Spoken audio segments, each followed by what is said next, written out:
And this is how that second place battle can be determined. So you can see Martin Stefanko leads the way with 156 points, Wojtek Polesny with 151 points. But again, it is double points for this race. So really, I mean, you know, these are top performers. I don't expect either of these guys is going to be too far down. So really, it's all going to be about who finishes ahead of the other one. Stefanko is going to want that second place.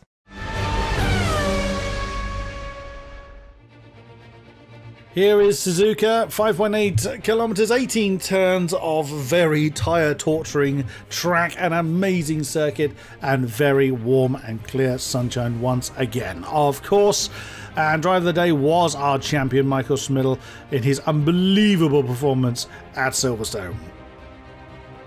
And he takes pole position by a pretty significant margin, nearly half a second down to Martin Stefanko, actually. Lucas Pichota in third position, again, proving the Pichota brothers are very, very quick in the tail end of this season. Then it's Polesny down in fourth, starting 2 places behind Stefanko. And again, that is the key battle for second position. So I would expect Polesny to be looking to make up a position or two, possibly, at the start of this race, move himself ahead of Pichota, and hopefully, for his sake, move himself ahead of Stefanko as well. So here we go.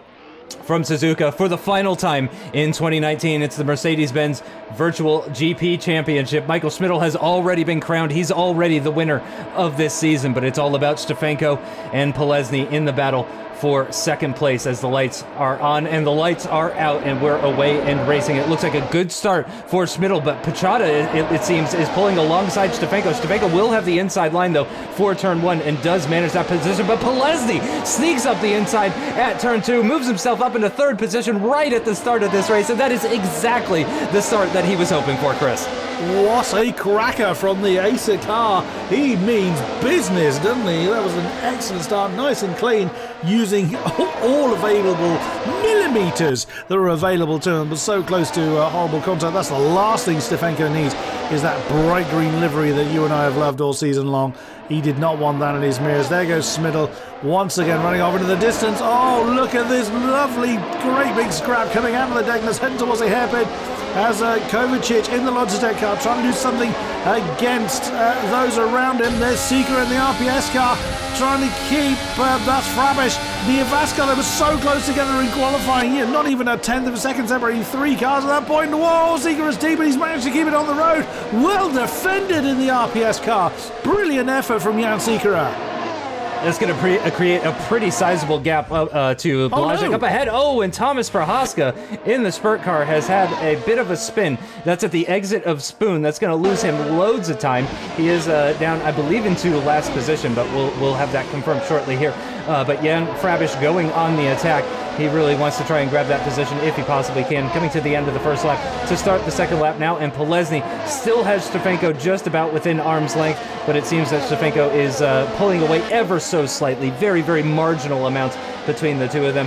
You can see Stefanko was quite a bit quicker, but again, that was from a standing start, so that's not exactly a relevant comparison as far as their last lap, because again, yeah, it was from a standing start, so very different sort of situations, but Schmidl already breaking away, already with a couple of seconds worth of gap, but of course, Stefanko did go side by side into turn 1 and a little bit into turn 2 as well, so he would have lost a pretty significant amount of time as a result of Lucas Pichota forcing him into those side-by-side moments at the start of this race, and that would have given Schmidl just that little bit of extra breathing room to pull that gap. But you can see Polesny getting very close to the back of the Benzina car as they make their way through the turn 11 hairpin. I have a feeling he is going to be pushing so hard here because he really, really wants that second place off of Stefanko. And of course, Stefanko is a VGP champion, so to finish ahead of him in the standings, that's going to do wonders for his mentality heading into the 2020 season.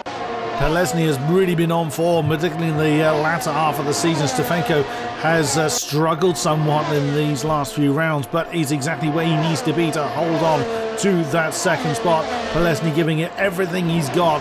It's all or nothing for him, and he's got less than 40 minutes then to decide what they're going to do. Right behind them, Pichota and Blazek. As you mentioned earlier, Justin, the Pichota brothers representing Thrustmaster brilliantly well. They've come on so brilliantly well as the season has developed. And, it's good to see them still having a battle. Blazek is a veteran of these parts. He knows what to do to get the result. And there is that particular battle we were just referring to for fourth. Not too far behind them is Sikora and Frabish in the RPS and the fast cars respectively.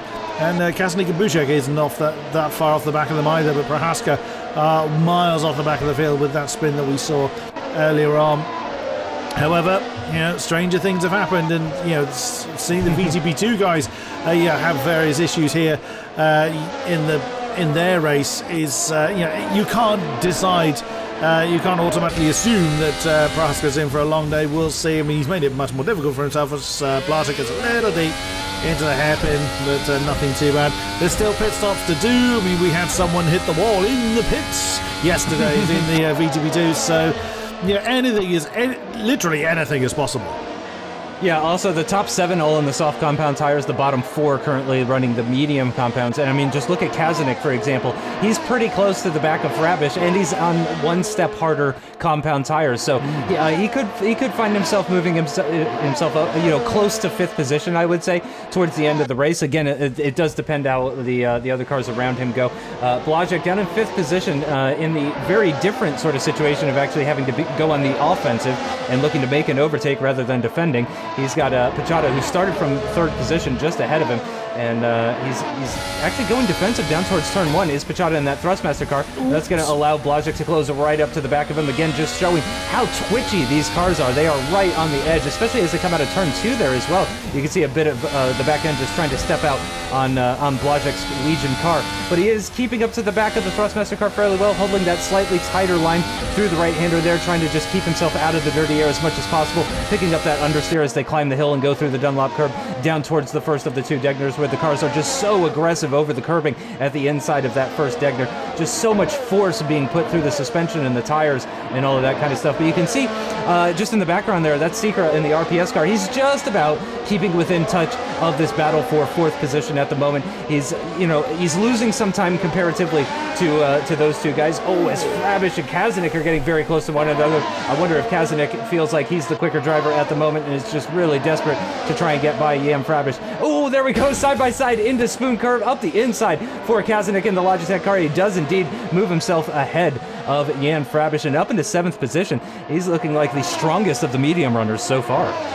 Nicely done. Kazanik realised he had the pace to be able to make the move stick and trusted in Frabish not to pile into the side of him coming through Spoon. Brilliantly driven from the Logitech driver, and he's got a lot of mileage. Oh, not if he locks up like that though, coming into the Casio Triangle. Frabish not giving up on him. There's Bushek in the Smarty car, only a couple of seconds behind. So plenty of action still to deal with. Blazek again looking on the inside of the Thrustmaster car. You can do a move there, it's very difficult, but Pachada just closing the door exactly when he needs to, but that's of course costing them time against Polesny, who hasn't closed in any further on Stefanko. With the early pace we were seeing from the Acer car, I thought he might close in a little bit further than that, but no, he's not able to do so. But there's still plenty of time for the Acer car to chase off after the Benzina car of Stefanko. Here we are in the Degners. Oh, a bit of a locker from Pachada. Blazek had a little look on the inside of the second Degner. Again, it is possible to do, but you very much have to be closer than that. Oh, very cautious from Pachada there. He took the defensive line and broke that much earlier coming into the hairpin, but it did break the momentum from Blazek. He's not going to be able to do what Kazanik just did, an outside maneuver through the 180R into the Spoon. Oh, he had a look, but it was too far back. That's going to, yeah, I thought that would have put him a little wide on Spoon. It's going to cost him a bit of time, but he's clearly got the pace to keep the pressure on that Thrustmaster car. Yeah, you have to say he's looking like the faster car anyway, based on the body language of the way he's taking these corners and all of that kind of good stuff. So I would be very surprised if Blazek remains in 5th for the entirety of this race. That would be very surprising to me. Now, of course, people like Blazek and Polesny could be waiting for the pit stop phase. They could be looking to make an undercut potentially on the cars ahead of them and gain the position that way, because it is rather difficult to make an overtake at Suzuka. It's just so relentless with the number of corners that come at you and how quickly they come at you. It's very difficult. It can be very difficult anyway, especially when you're on the same tire strategy as the car that you're trying to overtake as well, and when you have similar lap times as these guys do. It's not a huge difference in pace between these two drivers. Similarly, between Stefanko and Polesny as well, it's not a massive difference between them. So I would say Polesny and Blazek are definitely going to be serious contenders for possibly at least attempted undercuts on the cars ahead of them. So maybe we'll see them come in just that little bit earlier. I think it was roundabout with 20 minutes left to go in the race or thereabouts that we started seeing the soft runners come into the pits. So yeah, maybe we'll save the Legion and Acer cars first among the soft runners to come into the pits, just in an effort to try and make that overtake off the circuit in the pits if they can't do it on track. Indeed. Still plenty of time for them to figure out how they're going to do their race. You know, Kazanik is in a really strong position, being the lead medium runner, and he's gaining on the back of Sikora as well. So he's having a pretty strong run there. Just to remind us who our leader is, rather like the VGP2 race, we had to be reminded of who the leader was there as well. As Smiddle doing Smiddle things and running off into the distance. Now nearly 5 seconds between himself and that man there, Martin Stefanko. What a time for Stefanko to come good, though. You know, in the final race, only a few points between himself and the one trying to take that second position from him. You know, if he needed to find his form again, now is when he needed it, and it looks like he is coming good, is Martin Stefanko. As Smiddle showing the world how it's done. Clearly knows something that the rest don't. He's just been that untouchable force yet again for, you know, very Michael Schumacher-esque. There must be something about M&S as initials that prompts that kind of performance. As we look at Blazek, he's fallen a little bit off the back of Pachada now, so either he's made a mistake or maybe struggling to keep up the Thrustmaster car. And Sikora has fallen back into the clutches of Kazanik, as we mentioned. Sikora is losing time against Blazek, so it could be that the best of the soft tyres is gone now. They may well have burned the best out of those, and the medium runners should be really coming good. So look for Bushek as well. He's not far off the back of Frabish, but Kazanik is absolutely flying. I'm really very eagerly keeping an eye on his performance as well. Yeah, Kazanik is putting in a heck of a showing here today, having already made one overtake on the Avast car of Frabish. He's looking to make another now on Sikora in the RPS car. And I think, again, just based on the way that he caught up to the back of Jan Sikora, I have a feeling that he is going to make this work. And as you mentioned, the soft tires are slowly getting worse and worse, whereas the mediums would be keeping up a little bit better, still have a little bit more pace in them. You can see Jan Sikora last lap a 31.8, whereas Kazanik a 31.1, wow. 7/10 of a second quicker than that RPS car ahead of him, and he's just closed up even further to the back of Sikora through that final sector as they start yet another lap. He's picking up a slipstream now off the back of the replay studio car, but he's not going to be close enough to mount an attack into turn one. He's going to be hoping for a really good run, I would imagine, through the middle part of this lap. Oh no, that's going to lose him some time. The back end just stepping out in the change of direction, and that's the other thing about this Suzuka circuit is there's so many changes of direction. As you come out of turn two and go to turn three, there's a change of direction. The S curves are nothing but changes of direction, and then you have, like, for example, when you're going into the hairpin, you have that right-hand kink immediately followed by a hard left hairpin, which we see right there. So again, it's a lot of changes of direction that you have here at Suzuka, and these, again, as we've stated before, these cars are very twitchy. They respond very, very quickly to driver inputs, and sometimes that can just cause the tires to lose adhesion. You can end up with understeer, or, you know, more likely oversteer is what we've seen from the vast majority of these drivers. Now, Polesny has lost a significant amount of time to Stefanko, actually. The gap between him and Stefanko is actually now larger than the gap between Stefanko and Smiddle, and Lucas Pachada has now gotten that gap down to just about 1 second between himself and the Acer car, and we've been complimenting the Pachada brothers on their performances, specifically in the Formula Hybrid, the Mercedes Formula Hybrid that we've done at the end of this series. They seem to really have come alive in these single-seaters, and I do wonder here if actually Polesny is going to be more under threat from Pachada rather than applying pressure to Stefanko, because I mean, I don't think he can undercut him now with the kind of gap that he has.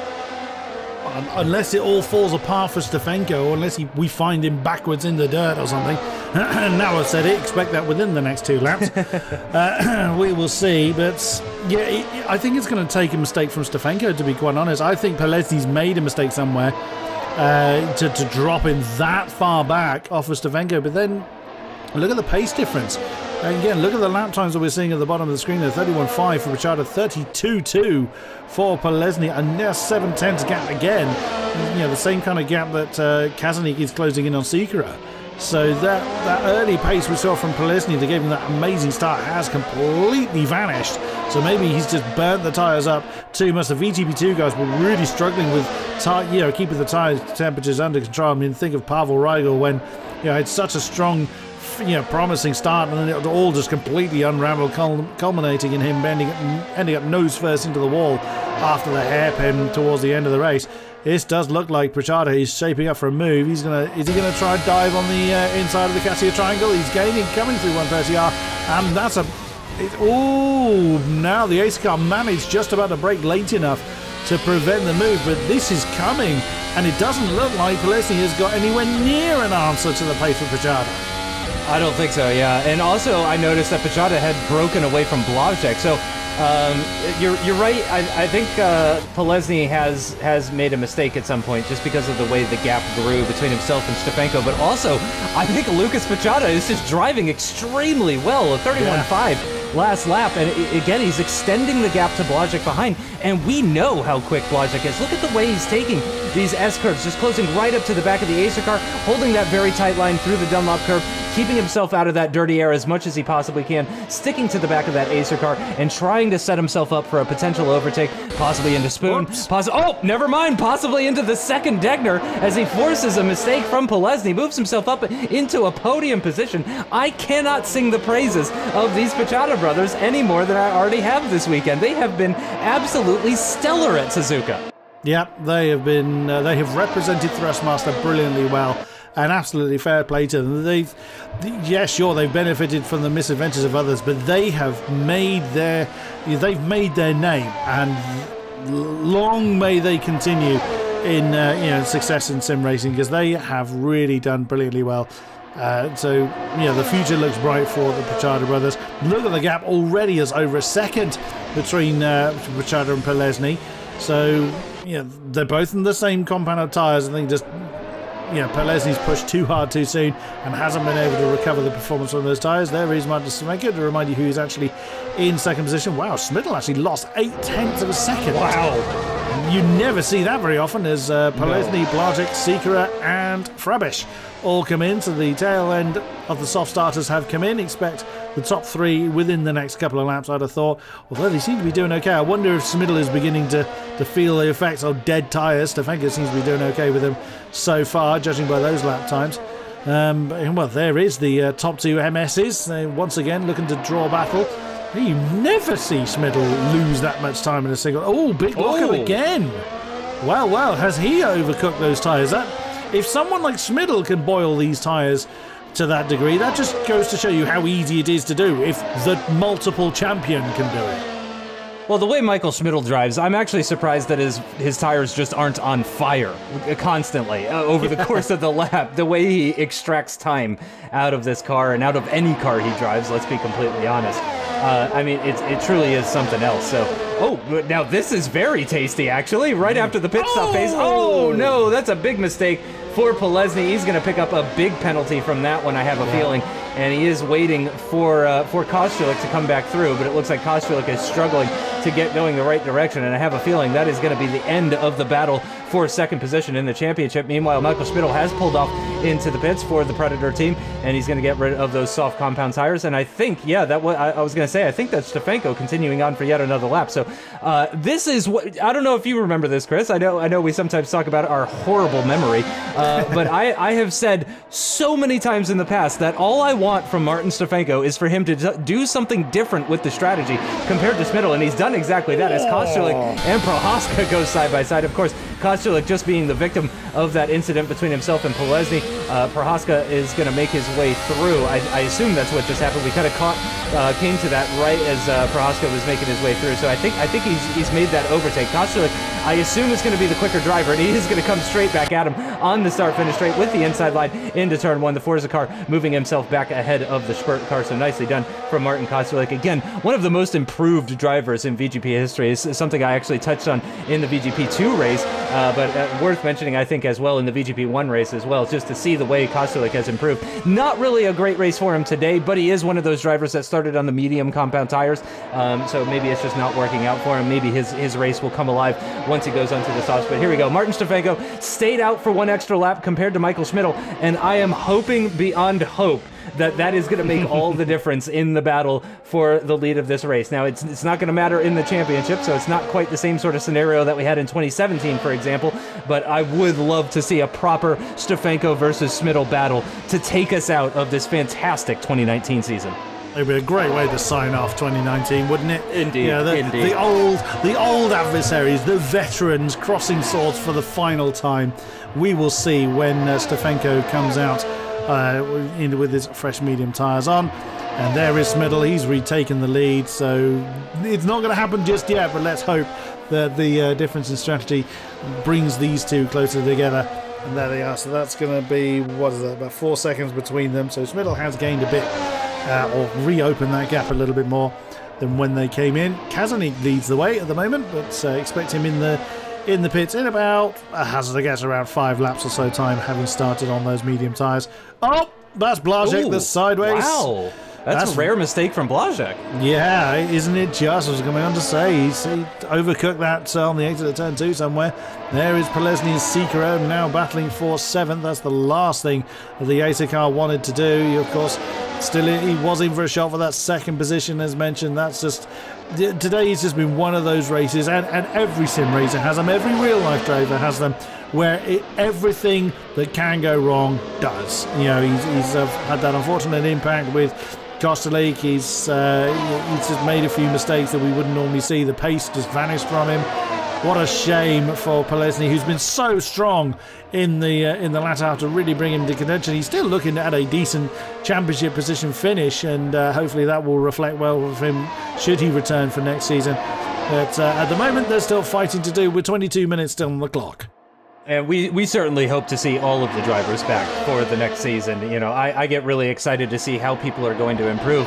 And there's going to be quite a big shakeup next season as well, too. We're not going to be on Assetto Corsa. We're actually going to be switching over to iRacing, and it's going to be a very different sort of scenario. Now, I do still expect, you know, Schmidl is going to be very quick as Polesny's sizing up Sikora here. Sikora goes defensive on the run down towards turn 1. Really wants to cover off that inside line. Outside line for the Acer car. Can't quite make that work. We'll have to stay behind through the S section unless something really horrible happens to Jan Sikora through the S's here, but I'm not expecting that to happen. He's looking pretty smooth through there. A little bit too much inside curbing there, I would say, for Polesny, just unbalancing the car ever so slightly through a part of the circuit that you really want as much car balance as possible, so that's not ideal for him. But yeah, I was just saying, you know, we are going to be making that switch over to iRacing for this 2020 season, and it's going to shake things up. But again, I would be very surprised to discover that Michael Schmidl is anywhere but near the front of the pack. Oh yeah, it's you know, despite the fact that the simulator is changing, you know, you can't deny the raw skill of the driver. You know, put him in a milk float and he would still make it go quickly. He just has that ability to make anything go well. Oh, looked a little bit deep. Yeah, he got a little bit put off there, did Polesny, coming into the spoon. As Sikora doing a pretty good job of fending off the Acer car. As you know, maybe Polesny is just struggling with tyres. Maybe we can surmise as to where the pace has gone all day long, but he is stuck behind that RPS car. Jan Sikora doing everything he can to keep him there, and quite rightly, with double points on the line, he could really shake up. Well, he's going to really shake up everyone from 2nd downwards, I imagine. Schmidl, as already mentioned, is the confirmed champion.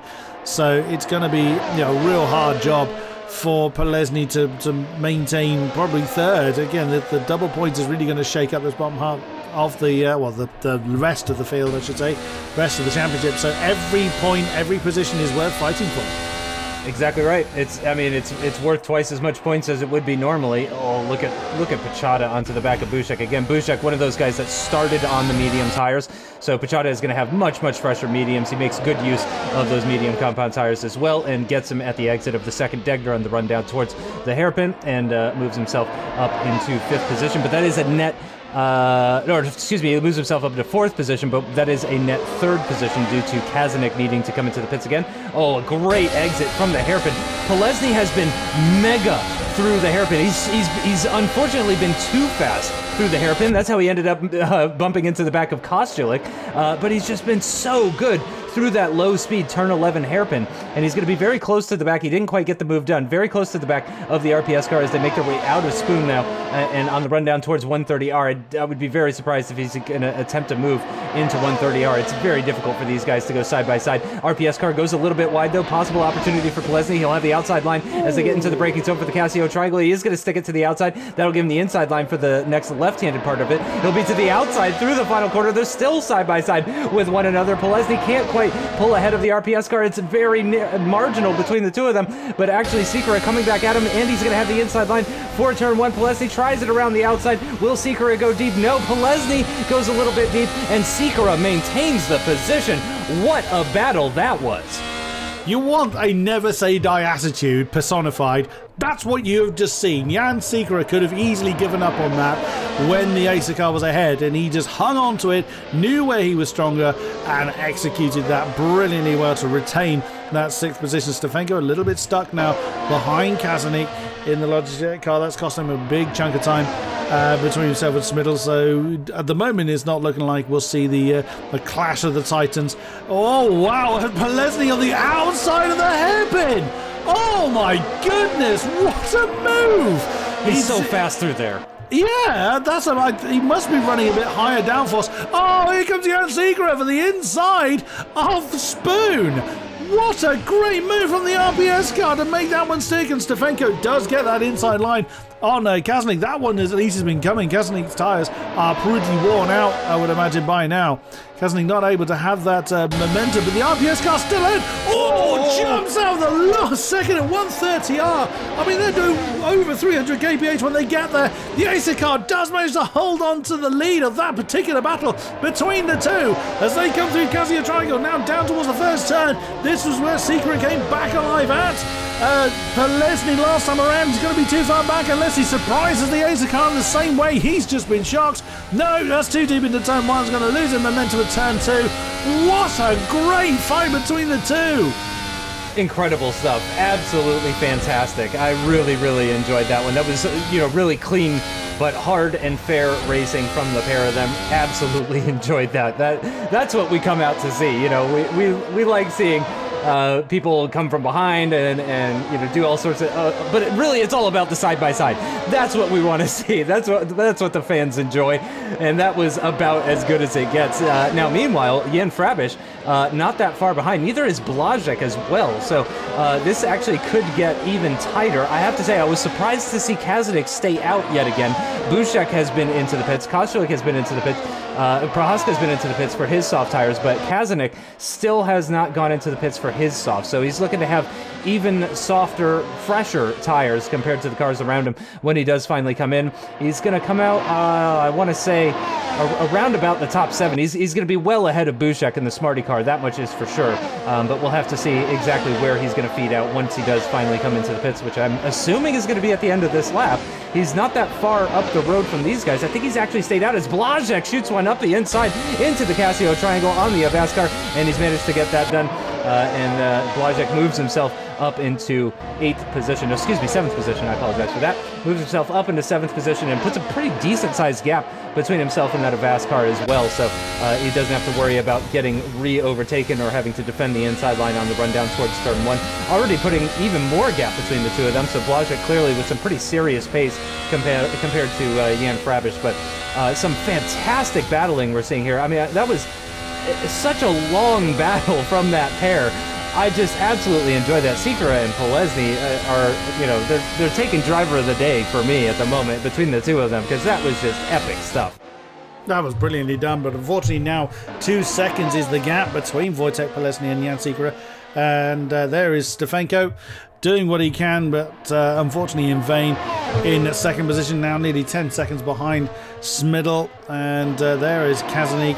Wow, Pratchada with a 30.8 and Kazanik with a 33, because Kazanik his tyres have long since passed their best. I think you're right, Justin. I think he's strung that out a little bit too long. But these guys know what setups and what strategies they're going for. Is he going to come in this time?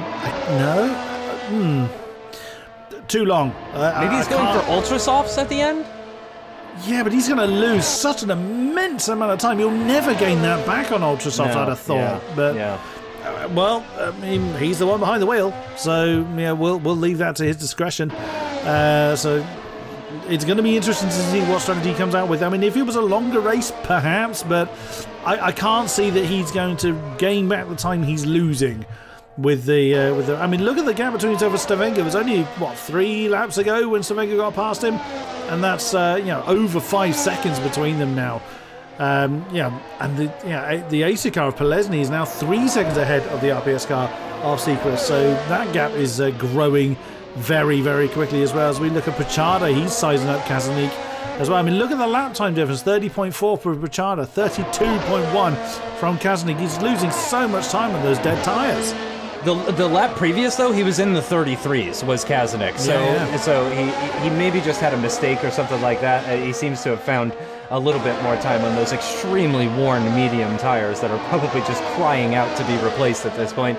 And I certainly would hope that he is going to be coming into the pits at the end of this lap, and we'll see that we'll see that at the top left of the screen. If he comes into the pits, it'll say so. Blazek now onto the back of Jan Sikora. He's already made one overtake on Jan Frabish, and he's going to be looking to do the same to the RPS car. He has closed up to the back of him rather quickly. He's not going to be close enough into the Casio triangle in order to mount an attack, but if he can get a good run through the chicane and out of the final corner, he might be able to mount an attack into turn 1. Losing the back end ever so slightly, though, after taking a little bit too much curbing through the Casio triangle, I think is going to ruin any potential opportunity he might have had into turn 1. And it looks to me anyway, that Sikora has gotten a good enough exit out of that final corner in order to keep the Legion car behind for the meantime. He does indeed, so that he's Blazek's going to have to sit behind for the majority of the lap now. Again, no real overtaking locations now until they get to the turn 11 hairpin. On board with Lucas Pachada as he's now closing up to the back of Kazanik. What was Kazanik's lap last time? A 131.9, so he's actually found another 0.2 of a second on these extremely worn medium tires. So maybe he found that cliff and then went through it, because I know tires do that kind of weird stuff sometimes, but a big lockup into the hairpin is going to put the Thrustmaster car right underneath the gearbox of the Logitech car as they make their way through turn 12 on the rundown towards Spoon. Will Pachada look to the inside line? Will Kazanik defend? No, neither of those is going to happen. They are going to stay as they were through the Spoon curve, but I would imagine with the much fresher tires, that mechanical grip on the Thrustmaster car is going to be enough to stay behind despite the dirty air on the Logitech car. He's going to get a great run, pick up a heck of a slipstream as well, get the inside line for 130R, and that should be up into third position for Lucas Pachada, and indeed, he moves himself ahead of Kazanik. He defends the inside line into the Casio triangle, but I don't think Kazanik is going to be keen to try and attempt to retake that position. If anything, I would imagine he's keen to come into the pits, and he is posturing like he is going to do so indeed, and he does come into the pits. So thank goodness Kazanik is finally into the pits. I've been wanting that to happen for a few laps now, to be honest, because I am excited to see him fit a set of soft tires and see what he can do to the end of this race. Yeah, but I think he's left that several laps too late, but we'll see. I agree. And it's on soft tyres. I did think even Ultrasoft would have been optimistic with 11 minutes still to do. Yeah, I mean, he lost 1.2 seconds on that previous lap alone. So that just, even though he was finding more pace, or finding the remaining pace in those tyres, the amount he was losing to those that on softer rubber was just immense. And he's come out in the 6th position, about 6.5 or so behind Jan Frabish, but he's going to be hot on those soft tyres. So keep an eye over him. He could well be stealing that fastest lap from Michael Schmidl. We will see. That gap between the top two seems to be coming down again. It was sort of knocking on the door at 10 seconds at one point, and when they're in the various braking zones, it does go back up to that, but seems to be on the way down again. So Stefanko maybe might give us that titanic battle as we have the final 10 minutes of this 2019 VGP season still to run here at Suzuka. Yeah, I have to say, Kazanik, if he hadn't left it so late, he would be closer to the back of the battle for 5th. Now, the good news for him is that his tires are going to be very, very fresh. So he's got that going for him at the very least. He's guaranteed to have a good amount of tire life left when he catches the back of Jan Frabish. And I say when because I genuinely believe he's going to have no problem with 9.5 minutes plus 1 lap still to go in this race. He is going to catch up to that Avast car. And the good news for him, though, here is that Sikora, Blazek, and Frabish, who we're looking at right now, actually, are all very close to one another, but they're not too close as to make it difficult to overtake. So Blazek's really not getting much of a slipstream off Sikora. Frabish isn't getting much of a slipstream off of Blazek, so Kazanik has a real opportunity here to possibly move himself into the top 5 right at the tail end of this race. If he puts in an incredible performance, maybe he could even challenge Polesny for 4th position, because it's only about 3.5 or 4 seconds between Polesny and Sikora, and there's, you know, a good number of laps left, but he needs to put in some seriously quick laps while maintaining his soft compound tires. Oh, a big mistake for Blazek is going to put him round, and I think that's going to be Kazanik's first scalp. It's going to be his first take, and it is indeed. He makes his way past the Legion car. That's a second uncharacteristic mistake from Michael Blazek. I have to say, again, you know, he's one of those drivers that doesn't tend to make many mistakes like that. So to see 2 of them in one race from the Legion driver, I have to say, is very surprising. It's going to drop him all the way down into 8th position. And he's got Bushek just a few seconds behind on the soft compound tires now as well. So he could drop as far as 9th position potentially, but we all know how good Blazek is at defending. So he's certainly not going to make it easy on Bushek whatsoever. Just to remind ourselves, that is the gap between Sikora and Frabish, and you can't quite see Kazanik in the background there, so he's not quite coming into shot. Still a few seconds down the road from Jan Frabish, but I do expect that gap to come down. There you go. Now you can just sort of see him as they go through the slow corners at the Casio Triangle.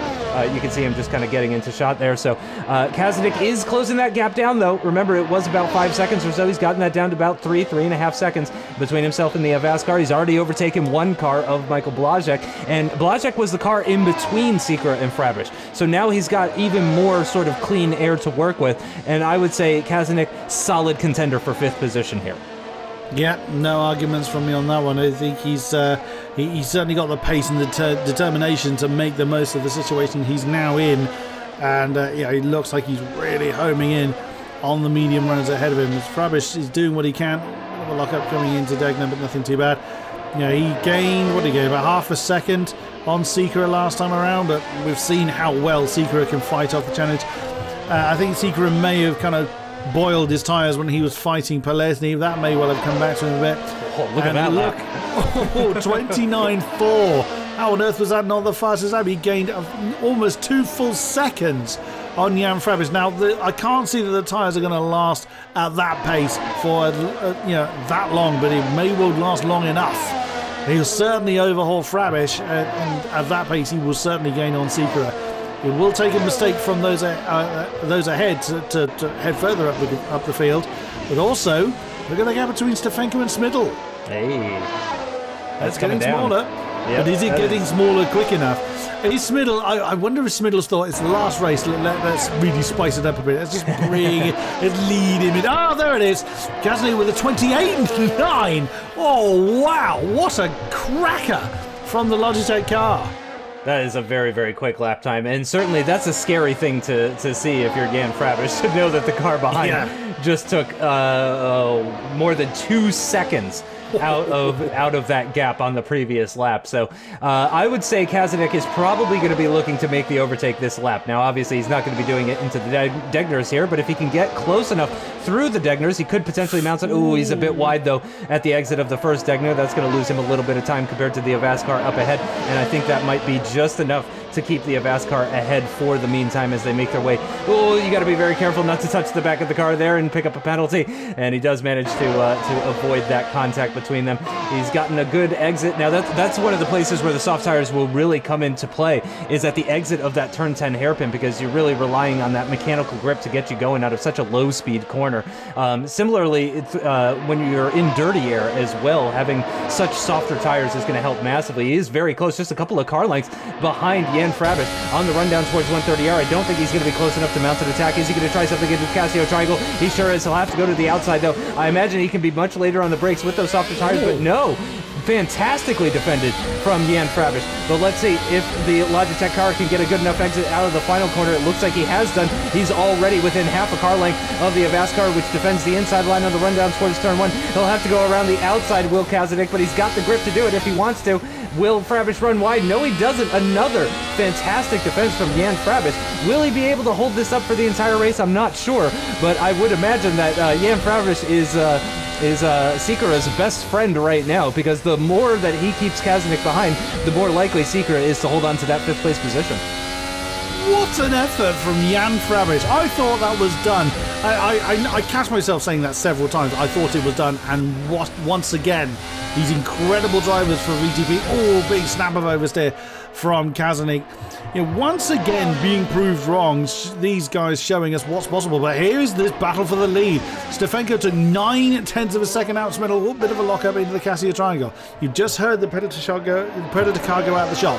We'll see what the lap times are again. 31 I saw from Smidl's car as Kazanik is determined to get past the Avaskar of Jan Frabish. Jan doing a brilliant job, but it looks like Kazanik is really struggling for grip. Those tyres are probably getting too hot, but he is pushing on nonetheless. He's going to get into the slipstream. This is going to be another Casio triangle move. He's too far back unless he's going to banzai it around one side. No, I think he may well have just overcooked the tyres, and I don't know that they're going to come back to him with the remaining time. Jan Frabish may have done what he needs to do to keep the Logitech car at bay. We'll see. On the way down to turn one, big amount of slipstream. He's going to be brave if he's going to try it, but no, he backs out of that thing quite wisely. He's going to have to try and get those tyres back into their operational range. I think they're too hot, that's why he's sliding around everywhere. And Frabish is now, look at the distance that Frabish, on the harder tyres, remember, is able to get, because, you know, Kazanik is clearly struggling now. Really impressive stuff from Jan Frabish to hold on to that 6th place position. And then, of course, as this battle goes on, it's going to become harder and harder for Kazanik to actually make the overtake. He's picked up a lot of dirty air into the first Degner. It's pushed him very wide off the circuit. He's going to pick up a little bit of gravel as well. It's not going to lose him too much time to Jan Frabish up ahead, but it is going to prevent him from making any sort of overtake opportunities into the turn 11 hairpin. Again, coming out of the hairpin is a great spot where he can use those soft tires and just get that better traction to try and mount an attack into Spoon, but he's not going to be close enough on this occasion either. You can see him getting very close to the back of the Avaskar as they get under braking. He can brake so much later than the Avaskar up ahead on the medium compound tires, but again, it's just so difficult to make a move into Spoon. You have to be so much faster. You have to be side by side, really halfway through turn 12 if you want to try anything into Spoon. Again, he's going to be very close as they get into the braking zone for the Casio triangle. Frabish defends the inside line, make sure that Kazanik can't think about going around the outside. Kazanik avoids the inside curve through the second part of the chicane. I think that's exactly what he needs. He's going to get a great exit through the final corner, and he's going to get the inside line on the run down towards turn 1. Surely this is exactly what Kazanik needs in order to finally take this position. It seems that the Avaskar, with that slightly higher top speed, though, sticks it around the outside, manages to hang on to the position. Kazanik's going to come back at him, but no, he closes the door again. This is unbelievable driving from Frabish. Once again, the never say die attitude coming out, and this time from Jan Frabish. But here is Stefanko closing in yet again. Took 1.1 seconds out of Smidl last time around. I reckon Smidl's doing this on purpose. I think he's engineering this. We've got 2 laps to go. Yeah, with the time that we've got left, plus the 1 lap, I reckon Smidl is actually into Kazanik slams into the back of Jan Frabish. That's such a shame. That has no doubt put an end to his charge. But here, the lead battle, penultimate lap of VTB 2019. The Titans cross swords once again. Incredible stuff. The way Stefanko has been pumping in these lap times is seriously impressive. They've got Prohaska up ahead about to get lapped as well. That could potentially play into the favor of Martin Stefanko, or it could play into the favor of Michael Smidl, but I doubt it's going to play into either's favor. I have a feeling that Prohaska is going to get nicely out of the way for both of them and just not involve himself in that battle one bit. But you can see the gap is almost nothing between the two of them as they make their way through the 2 Degners, and the sprint car does indeed move to the side and lets Michael Smidl through. He's going to provide the same courtesy as well to Martin Stefanko as they make their way down towards the braking zone for the turn 11 hairpin. You can see a bit of a lockup from the Predator car up ahead.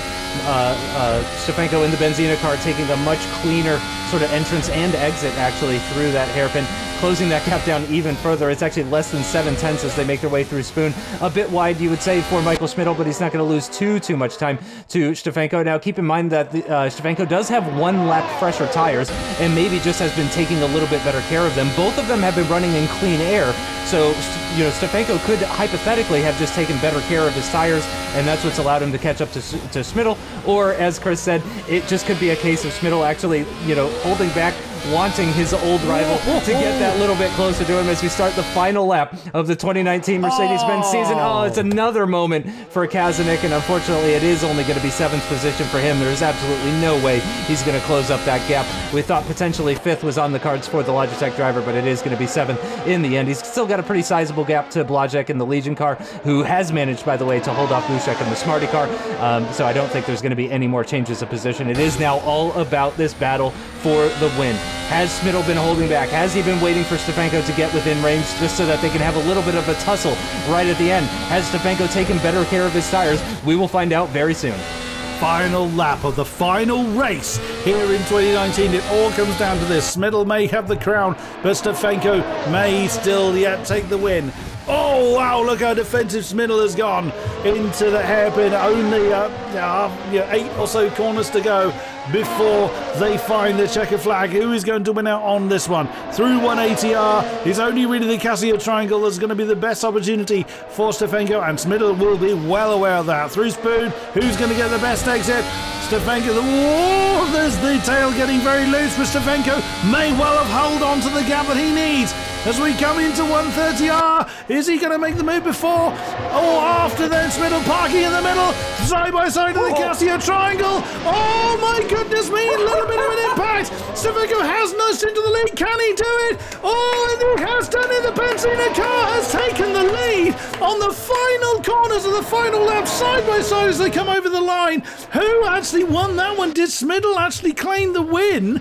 He is actually showing at the moment as in the lead, but no, it does go to Stefanko, I think. Yep. Stefanko, I think, has actually taken the win, but side by side over the line, Puchada, just a reminder, he is actually still with us. There is Lucas Puchada in the first master car. Oh, and Polesny again. Oh my goodness, he's just had an impact with the RPS car again, and he is indeed allowing Janso. No, indeed, Polesny goes forward to take that 4th spot. Oh my goodness, it's been a very interesting race for Wojtek Polesny in the Acer car. Here comes Frabish, brilliantly defending from Kazanik. Kazanik's got nothing left in them. He's had to go over the Casio triangle. Is he stopping? What's he doing? Has he run out of fuel? Oh, no way. We have seen that before. We have seen that happen before. He's run out of fuel. He must have run out of fuel. There goes Bushek in the Smarty car. Kazanik, even though that's downhill, he's going nowhere. Oh no! After everything he's been through, Kazanik can't even cross the line. Unbelievable. I cannot believe the way that this race has shaped out. That was an incredible ending. Absolutely loved it. 10 out of 10. But yeah, you got to feel for Kazanik in that one. That's a tough pill to swallow right there. And the podium, Martin Stefanko stands at the top once again in Suzuka as well, of all places, finishes ahead of Michael Schmidl. But again, a fantastic podium for Puchada, 41 thousandths in the end. Puchada, I think, is a real talking point as well. Again, the Puchada brothers have been absolutely mega in these Mercedes-Benz Formula Hybrid cars. Absolutely incredible. Sikora, very well driven as well. Frabish as well. Polesny with that 20-second time penalty, dropping down into 6th position. You got to really feel for Kazanik as well. In the end, Martin Stefanko does claim that 2nd position in the championship. Wojtek Polesny holding on to 3rd, though, ahead of Blazek and Bushek. And then it's Sikora, Puchada, Frabish, Kostulik. Again, though, look at Puchada. 7th in the championship standings, but look at his recent form. It's been incredible from those guys. Yeah, definitely. Thrustmaster did a brilliant signing there. And you got to think, even with Smiddle's amazing performance, Predator only come home in 4th. The top honours going to the Acer pair of Polesny and Rigel. They've been so strong as a combination. Absolutely brilliant stuff. And there is the final championship presentation. Smiddle taking that top spot again. He must be so proud, and rightly so, because it hasn't lucked into his victories. He has taken those, but Smiddle at least has got that incredible performance of the last round, if nothing else, to take away from the 2019 season. Unbelievable. I'm sorry, I'm sort of speechless here. I can't believe it's over. I can't believe the season that it's been. It's been absolutely incredible. The best season of VGP so far. And as we mentioned during the broadcast, big changes are coming for the 2020 season. But that man right there is going to enjoy another year with that Mercedes-Benz car, and he has absolutely earned it. It's been a wild ride through 2019. We've enjoyed it so much, and we have to say a big thank you to everybody who tuned in. Big thanks to Chris Buxton as well for joining me, and the entire VGP team for putting this together, and we will see you in 2020.